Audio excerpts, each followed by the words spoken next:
우리는 매 주일마다 우리의 치유 능력의 코드가 되는 하나님의 또 여호와의 이름을 함께 나누고 있는데 이제 벌써 너무 많아서 다 복습하고 갈 수 있는 시간이 없습니다. 지난 시간에 했던 이름만 잠깐 복습을 합니다.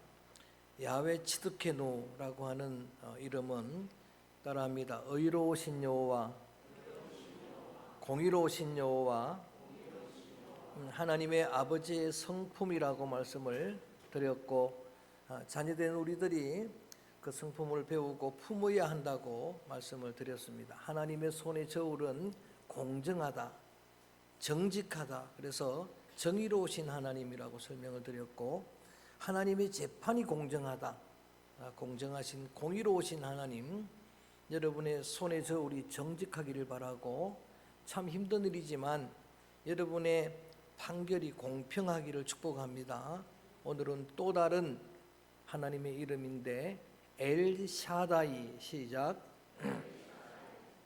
이 이름은 좀 들어보셨을 것입니다. 이 이름은 그래도 많은 사람들이 엘샤다이라고 부르는데 역시도 번역을 하면은 전능하신 여호와입니다.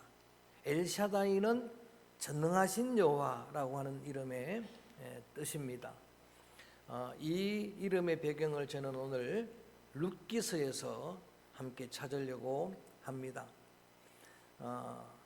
옛날 사사시대의 단편 소설인 룻기에 보면은 나옴이라고 한 주인공이 나옵니다. 여자가 나오고 그의 남편은 엘리멜렉, 그의 아들은 말론, 기럨, 이렇게 4명의 가족이 살고 있었는데 흉년 소식에 베들레헴 고향 땅을 떡집이라고 하는 장차 예수님이 태어나실 약속의 땅을 떠나서 모압으로 내려갑니다.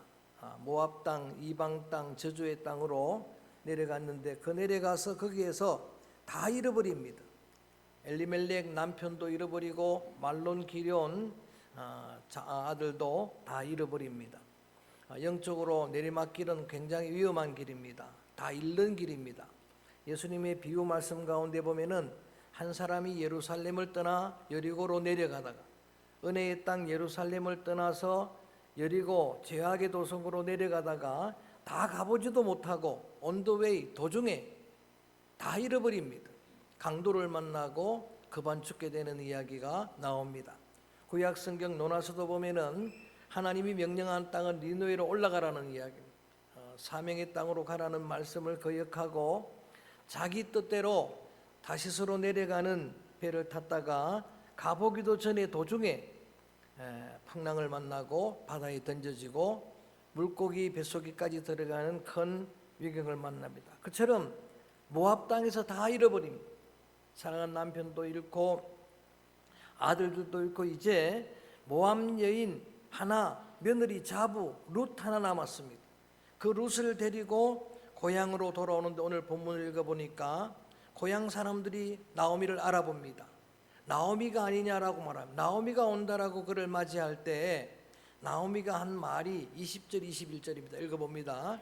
나오미가 한 말이 이렇게 말합니다. 20절 시작. 나오미가 그들에게 이르되 나를 나오미라 부르지 말고 나를 마라라 부르라. 이는 전능자가 나를 심히 괴롭게 하셨음이니라. 내가 풍족하게 나갔더니 여호와께서 내게 비어 돌아오게 하셨느니라. 여호와께서 나를 징벌하셨고 전능자가 나를 괴롭게 하셨거늘 너희가 어찌 나를 나오미라 부르느냐 하니라. 사람들이 나오미가 온다라고 그를 맞이할 때 나오미는 동네 사람들에게 뭐라고 말하느냐? 나를 더 이상 나오미라고 부르지 말고 마라라고 불러달라고 이야기합니다. 나오미는 이름의 뜻이 희락입니다. 기쁨입니다. 좋은 이름인데 그런데 이 마라는 야훼라파 치료하시는 하나님 할 때 나누었던 것처럼 광야길에서 이스라엘 백성들이 만난 쓴물이잖아요. 쓰다는 뜻입니다. 고통이란 뜻입니다. 괴롭다라는 뜻이에요. 그래서 나를 더 이상 희락, 나오미라고 부르지 말고 마라라고 불러달라고 그렇게 요청을 합니다. 보통 이름을 바꿀 때 보면은 좋지 않은 이름을 좋은 이름으로 바꾸죠. 아브라함을 아브라함으로, 사리를 사라로, 야곱을 이스라엘로, 그리고 시몬을 베드로로 좋은 이름으로 사울을 바울로 바꾸는데, 나오미만큼은 자기가 스스로 나는 나오미가 아니라 내 이름을 마라라고 부르라고 그렇게 계명을 합니다. 근데 놀랍게 이렇게 하면서 뭐라고 이야기하는가? 나를 마라되게 하신 분이 전능자가 했다라는 이야기를 하는 거예요. 그 전능자가 엘샤다입니다. 그 전능자가 전능하신 하나님이에요. 그래서 오늘은 엘샤다이, 전능하신 하나님인데 영어로 올마이티입니다. 블루스 올마이티라는 영화를 2003년에 개봉을 하고 대히트작이 되었습니다. 그게 어제 케이블 TV에 보니까 아직도 케이블 TV에서 방영을 하는 거 제가 또 봤습니다. 봤는데 그 영화는 짐 캐리가 주인공인데 우리에게 코믹한 영화이지만 소중한 레슨, 교훈을 하나 주는 게 뭔가 하면은 인간은 어느 누구도 전능자가 될 수 없다는 이야기. 짐 캐리가 공무원인데 어느 날 하나님을 만납니다. 전능하신 하나님을 만나고 신적인 능력을, 그래서 우리의 영화 제목으로 신이 되어버린 남자라고 그렇게 나와 있어요. 신적인 능력을 받습니다. 그래서 하나님에게 요청을 합니다. 내가 양산시의 전능자가 되었으면 좋겠습니다. 거기에 내가 이 하나님이 되었으면 좋겠습니다. 허락합니다. 그런데 결론은 뭡니까? 그 짐 캐리가 전능자가 되고 나니까 그 도시는 혼란에 빠집니다. 도저히 인간은 전능자가 될 수 없습니다. 다 그들이 요청하는 요청을 기도로 그렇게 생각을 하고 응답을 해줍니다. 모든 기도에 예스로 클릭을 해버립니다. 그래서 얼마나 큰 혼란이 나오는지 모릅니다. 여러분 로또에 당첨되기를 다 원하지만 그것도 허락해요. 다 1등 당첨. 그랬더니 당첨금은 2,000원밖에 안 나옵니다. 대혼란에 빠지는 거예요. 그래서 그 결론은 뭔가 하면은 인간은 양상시의 전능자도 될 수가 없어요. 한나라의 전능자도 될 수가 없습니다. 근데 만유의 전능자는 하나님 한 분입니다. 따라합니다. 엘샤다이. 자, 이 단어는 신학 때부터 우리가 많이 연구를 해왔고 지금까지도 많은 자료가 있습니다. 우리가 그 자료들을 참고하는 그런 이제 설교들을 준비하는데 그 자료에 보면은 공감이 되는 연구는 한 3개 단어 정도입니다. 그 중에 하나가 샤다이라고 하는 실제로 히브리 말이 있습니다. 그거는 큰 산이라는 뜻이에요. 그래서 어떻게 주장하느냐? 하나님은 큰 산과 같은 그런 크고 위대하신 하나님, 엘샤다이, 전능하신 하나님이다라고 주장을 하는 거예요. 시편 시인이 말합니다. 내가 산을 향하여 눈을 들리라. 나의 도움이 어디서 올고 나의 도움은 천지를 지으신 여호와에게서로다. 그러니까 천지도 지으신 나의 도움이 되시는 하나님, 그분이 엘샤다이다라고 주장을 하는 거예요. 또 한 단어가 사다임이라고 하는 단어가 있습니다. 사다임이라는 단어는 모태라는 뜻입니다. 어머니 모태. 어머니 모태에서 없던 생명이 잉태됩니다. 10달 만에 한 생명이 인격체로 탄생되죠. 이거는 사람이 할 수가 없는 일입니다. 생명은 누구에게 속했다? 하나님에게 속한 것이다. 무에서 63년 전에 저는 없던 인생인데 그때 하나님이 나를 의미 못해서 조성해서 태어나게 하신 그 하나님은 전능하신 엘샤다이다라고 주장을 하는 겁니다. 태초에 하나님이 천지를 창조했다라고 말할 때 버리시토 바라 엘로임, 바라 창조는 무에서 유를 창조하는 것. 이거는 엘로임, 하나님 그분만이 할 수가 있는 겁니다. 그래서 하나님을 전능하신 하나님 엘샤다이라고 한다고 주장을 합니다. 또 한 단어가 샷다이라고 하는 단어입니다. 이거는 모유라는 뜻입니다. 어머니의 모유. 그러나 탄생한 아이를 자라도록 성장하게 하는 것도 사람은 안 됩니다. 전능하신 그분이 엘샤다이가 하셔야 될 하나님의 영역인 줄로 믿습니다. 이거 실제로 바울이 이렇게 고백합니다. 나는 물을 심었고 아폴로는 물을 주었는데 따라합니다. 자라게 하시는 분은 하나님이라. 믿습니까? 교회 안에 많은 파벌이 생기고 그것 때문에 분쟁이 되니까 그 교회 편지할 때에 어떻게 사람이 교회의 중심이 주인이 될 수가 있느냐?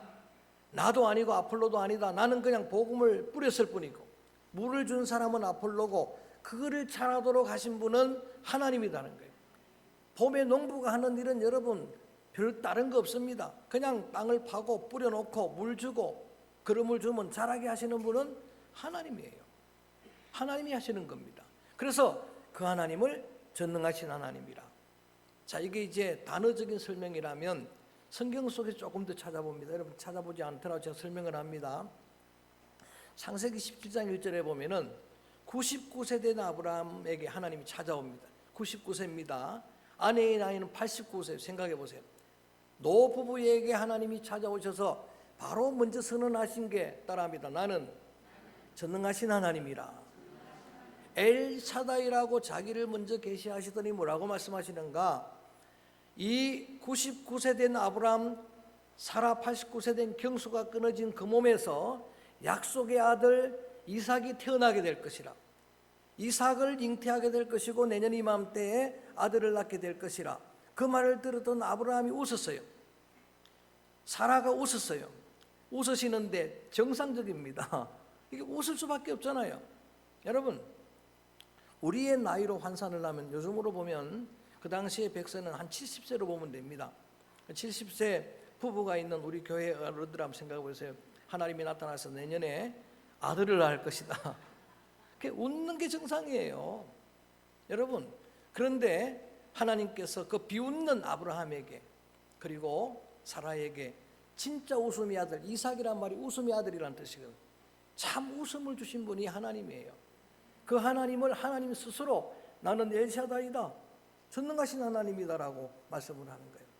또 한 군데 창세기 35장에 보면은 야곱이 고향을 떠나서 에서의 칼을 피해 먼 길 하란까지 라반 외삼촌 집에 갔다가 20년 만에 돌아오는 길에 다 먼저 보내고 홀로 야복강가에 남아 하나님과 독대를 합니다.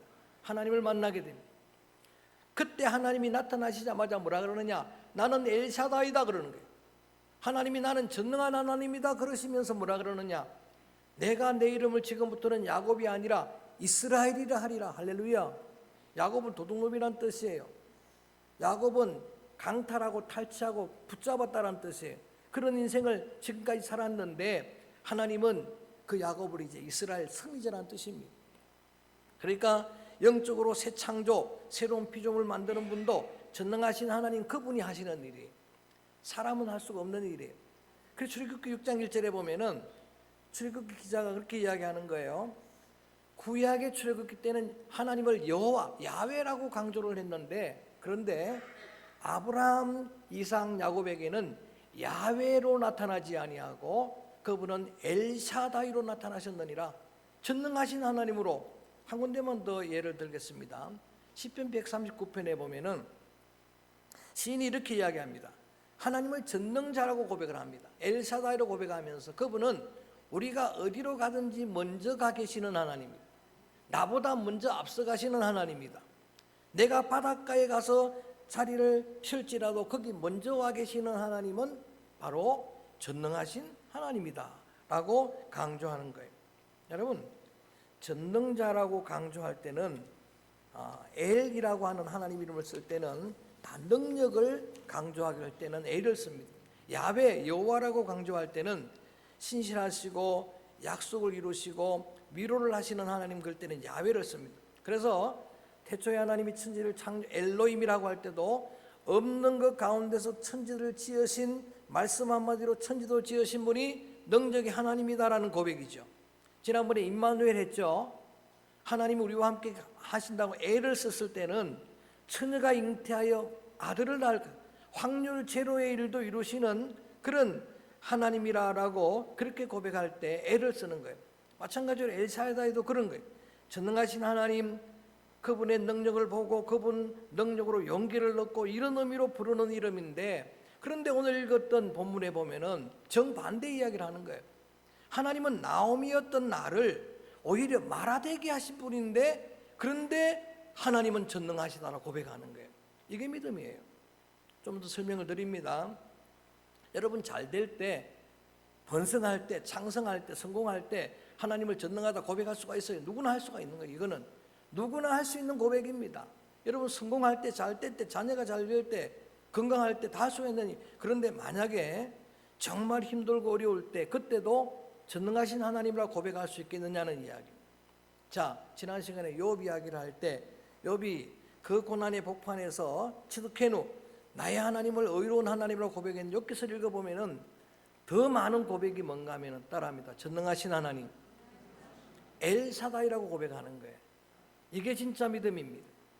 여러분, 이렇게 이 나오미가 하나님을 전능자로 고백할 때는 나오미 안에는 어떤 믿음이 있었느냐 봤더니 절대적인 하나님의 주권 믿음이 있었어요. 나를 잘되게 하시는 분도 하나님이지만 나를 비어 말하게 되게 하시는 분도 하나님이다. 이게 절대 주권 신앙 아닙니까? 자, 성군 다윗에게 그런 신앙이 있었잖아요. 여러분, 다윗이 충신 시므이가 자기를 저주할 때 단칼에 쳐버릴까요? 신하들이 말할 때 가만히 두라. 뭐라고 이야기합니까? 시므이가 하는 이야기가 아니고 저 입술을 통해서 하나님이 내게 말씀하시는 것이라. 할렐루야. 이게 절대 주권 신앙이에요. 요셉이 가졌던 절대 주권 신앙이 그런 거예요. 인신매매 당했습니다. 형들에게 여러분 그렇게 미움을 받고 팔려갔습니다. 그런데 13년 만에 형들을 만났습니다. 13년 동안 고생 다 했습니다. 원수 앞에서 뭐라고 이야기합니까? 형님들 나를 팔았다 걱정하지 마십시오. 근심하지 마십시오. 형님들이 판 게 아니고 이때를 위해서 하나님이 나를 먼저 보낸 것입니다. 할렐루야. 이게 절대 주권 신앙이거든요. 내가 고향 땅을 떠나서 모압으로 갔는데 나를 피어 돌아오게 하신 분이 그분이 바로 전능하신 하나님이다라고 이야기를 하는 거예요. 자, 이게 얼마나 위대한 믿음인가. 여러분, 집을 나간 탕자는 형통하면 저주입니다. 탕자가 집을 나가면 비어야 돼요. 가난해야 됩니다. 지업 열매 먹는 그 지금까지 내려가야 돌아오게 되는 거예요. 여러분, 나오미의 고백은 이런 거예요. 만약에 내가 모압 갔는데 잘 먹고 잘 살았다, 거기서 번성했다, 그럼 저주죠. 근데 거기서 완전히 비게 만들더니 하나님이 마침내는 은혜의 땅으로 돌아오게 하셨구나. 할렐루야. 여기까지 담은 고백입니다. 대단한 신앙의 고백이에요.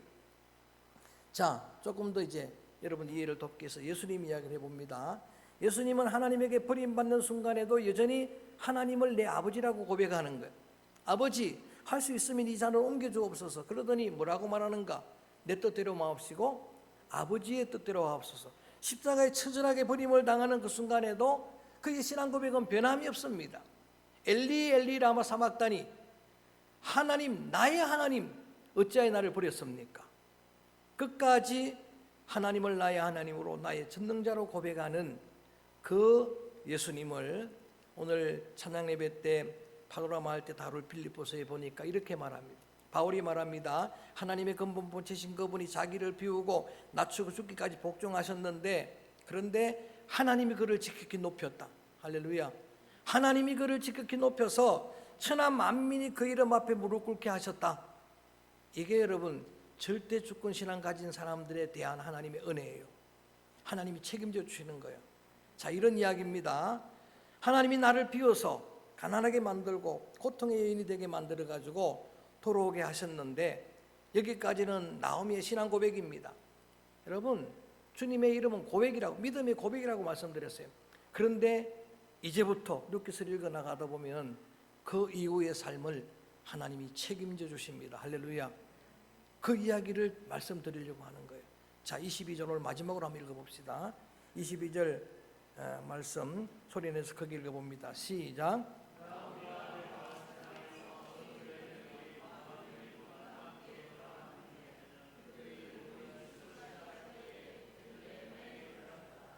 나를 비워서 말하되게 하신 분이 전능하신 하나님인데 그 믿음의 고백을 드렸는데 지금부터 새 역사가 창조가 되는 거예요. 그랬더니 하나님이 책임져 주시는 거예요. 자, 때마침 여러분 그 베들레헴에 그들이 돌아왔을 때가 보리를 거두기 시작할 무렵이라 그랬죠. 이게 암시하는 게 있습니다. 다 비워서 돌아왔는데 이때부터는 하나님의 역사가 시작되고 이때부터는 하나님이 모든 걸 예비해 주시고 풍성한 열매도 보리 거두는 시기에 왔으니까 그를 굶지 않도록 하고 풍성하게 채워주시는 하나님을 오늘 성경 말씀에서 암시해 주시는 말씀. 그럴 뿐만 아니라 두 아들 다 잃었죠. 대가 끊겼죠. 가정에 여러분 대를 이어갈 수 없는 그러한 상황인데 여러분 아시는 대로 기업을 물을 자 고엘, 그 대를 이어줄 자 보아스도 하나님이 예비하셨어요. 그래서 룻기서 짧은 소설은 이렇게 마무리가 됩니다. 룻과 보아스가 결혼하는 이야기. 오벳을 낳는 이야기. 그러더니 오벳 다음에 맨 마지막에 그 마침을 오벳의 후손 가운데 다윗이 탄생하리라라고 끝나는 거예요. 이건 여러분 대단한 조명입니다. 자, 계속 우리가 매주일마다 강조할 때 다윗의 의로운 가지, 다윗에게서 나는 새로운 순, 이새의 뿌리에서 나는 새로운 싹, 이게 전부 메시아 예수님을 가르친다고 말씀드렸죠. 그러니까 예수 그리스도가 올 거를 조명하는 이야기로 룻기가 마무리되는 겁니다. 여러분, 오늘 저는 룻이 고백한 지금 온전히 비어진 마라가 되어 돌아왔으면서도 고백하는 여전히 변함없는 신앙 고백 엘샤다이를 함께 나눴어요. 따라합니다. 전능하신 하나님, 할렐루야. 그 하나님이 나의 하나님 되심을 믿습니다. 설명했던 것처럼 그 하나님은 저와 여러분 우리에게 큰 산과 같은 분이에요. 여러분에게 도움이 되시는 천지도 지으신 여호와 하나님인 줄로 믿습니다. 그분은 없던 인생을 태어나게 하고 탄생하게 하는 생명의 주권자, 전능하신 하나님, 무에서 유를 만들어내시는 그 하나님, 그분이 하시면 다 될 줄로 믿습니다. 그게 이 믿음의 코드예요. 회복의 코드라는 게 그런 거예요. 그 다음에 그분은 여러분 태어난 생명을 유일하게 자라게 하시는 분, 우리가 할 수 있는 물 주는 거잖아요. 제가 이런 말씀을 전하지만 물 주는 거잖아요. 그럼 주는 거잖아요. 여러분 신앙을 자라게 하시는 분은 전능하신 하나님 한 분인 줄로 믿습니다. 그 하나님을 나의 하나님으로 고백하는 거예요. 그래서 우리 초신자들이 이렇게 나왔는데 여러분 우리가 믿음으로 하나님 앞에 의탁하며 기도할 수가 있는 거예요. 나는 할 수 없지만 주님이 하시면 자라게 될 줄로 믿습니다. 장성한 그리스도의 분량까지 이르게 될 줄로 믿습니다. 그 하나님을 나의 하나님으로 고백하는 거예요. 여러분, 내가 가지고 있는 문제보다 훨씬 크신 분이 하나님이에요. 문제만 바라보지 말고 저는 믿음의 눈을 열고 여러분이 그 하나님을 보게 되기를 원합니다. 주만 바라볼지라 시름 소리 하나까지도 응답하실 줄로 믿습니다. 정말 여러분 힘든 어려운 여건을 신방할 때마다 가정을 돌아볼 때마다 공감합니다. 같은 고통이 되고 아픔이 되는데, 그런데 그거보다 하나님 더 크신 분이에요. 하나님이 하시면 무에서 유도 창조하시는 분인데 있는 거 고치고 치료할 줄로 믿습니다. 하나님이 하시면 될 줄로 믿습니다. 그 하나님이 연주하는 여러분 하나님의 악기들, 주님의 손에 쓰임받는 그런 소중한 주의 도구들 되기를 주의 이름으로 축원합니다. 그러면 그 고백하는 나오미의 삶이 기적으로 점철됐던 것처럼 기적의 하나님이 여러분 함께 하실 줄로 믿습니다. 그 하나님이 여러분의 전능자가 되시면은 여러분의 매 순간 삶이 기적이 될 줄로 믿습니다. 여러분의 일상이 기적으로 여겨지게 될 줄로 믿습니다. 늘 강조하지만 당연한 것 없습니다. 여러분 지금 우리가 누리고 있는 것 중에 당연한 것 하나도 없습니다. 전부가 전능하신 하나님의 은혜인 줄로 믿습니다. 이 한 주간도 그 기적의 하나님을 바라보면서 이 찬양을 드리려고 합니다. 기적의 하나님, 그분은 창조의 하나님, 그분은 전능하신 하나님, 엘사다이의 하나님이 나의 하나님입니다. 저는 그 하나님을 믿습니다. 찬양합니다. 나 어느 날